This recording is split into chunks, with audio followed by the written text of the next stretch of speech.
Le Seigneur soit avec vous. Et avec votre esprit. Aujourd'hui, dimanche de la Sainte Famille, nous disons l'Évangile de Jésus-Christ selon saint Luc. Gloire à toi, Seigneur. Chaque année, les parents de Jésus se rendaient à Jérusalem pour la fête de la Pâque. Quand il eut 12 ans, ils montèrent en pèlerinage suivant la coutume. À la fin de la fête, comme ils s'en retournaient, le jeune Jésus resta à Jérusalem à l'insu de ses parents. Pensant qu'il était dans le convoi des pèlerins, ils firent une journée de chemin avant de le chercher parmi leurs parents et leurs connaissances. Ne le trouvant pas, ils retournèrent à Jérusalem en continuant à le chercher. C'est au bout de 3 jours qu'ils le trouvèrent dans le temple, assis au milieu des docteurs de la loi. Il les écoutait et leur posait des questions, et tous ceux qui l'entendaient s'extasiaient sur son intelligence et sur ses réponses. En le voyant, ses parents furent frappés d'étonnement, et sa mère lui dit « Mon enfant, pourquoi nous as-tu fait cela? Vois comme ton père et moi, nous avons souffert en te cherchant. » Il leur dit « Comment se fait-il que vous m'ayez cherché? Ne saviez-vous pas qu'il me faut être chez mon père ?» Mais ils ne comprirent pas ce qu'il leur disait. Il descendit avec eux pour se rendre à Nazareth et il leur était soumis. Sa mère gardait dans son cœur tous ces événements. Quant à Jésus, il grandissait en sagesse, en taille et en grâce devant Dieu et devant les hommes. Acclamons la parole de Dieu. Louange à toi, Seigneur Jésus.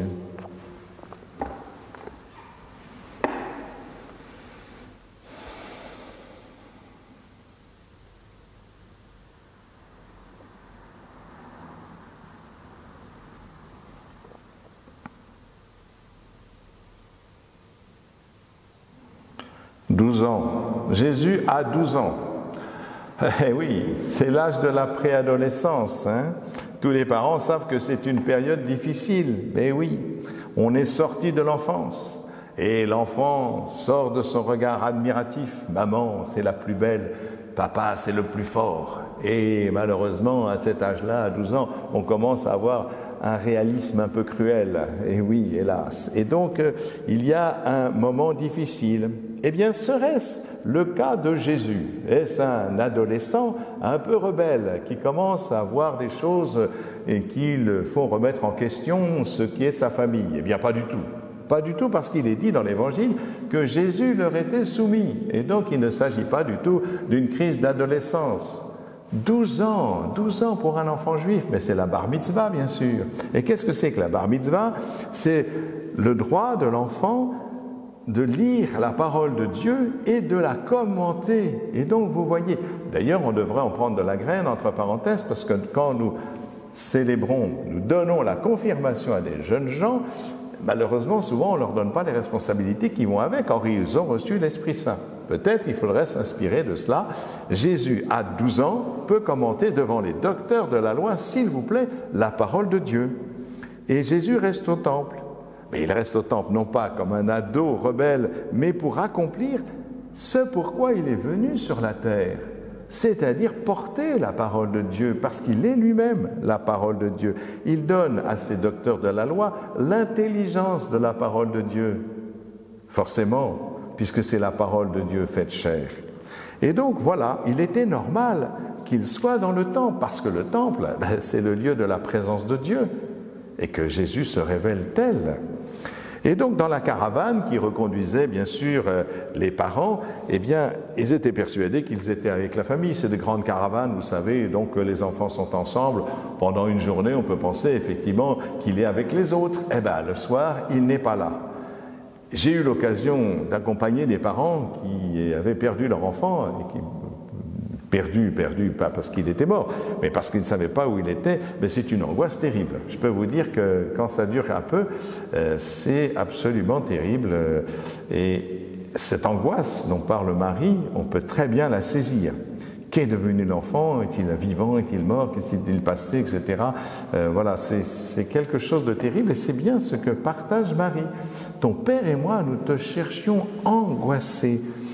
Jésus ne leur reproche rien, il leur dit simplement « Pourquoi m'avez-vous cherché, entre parenthèses, ailleurs que dans le temple ?» Parce qu'ils l'ont cherché pendant 3 jours. Eh oui, pendant 3 jours. Ils auraient dû venir directement au temple, puisque c'est là justement où il était venu pour le pèlerinage. Donc voilà, ils ont dû le chercher dans leur connaissance, etc. Et Jésus, ce n'est pas un reproche, mais leur dit, voilà, si vous saviez qui j'étais et vous savez qui je suis, c'est là qu'il fallait venir me chercher. Voilà.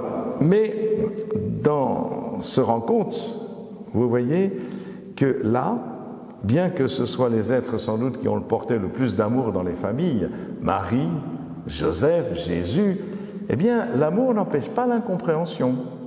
Et pour nous aussi, ça peut être un signe, voilà. Mais ce qu'il faut comprendre, c'est que l'incompréhension est utile pour devenir plus intelligent dans l'amour. Je le crois.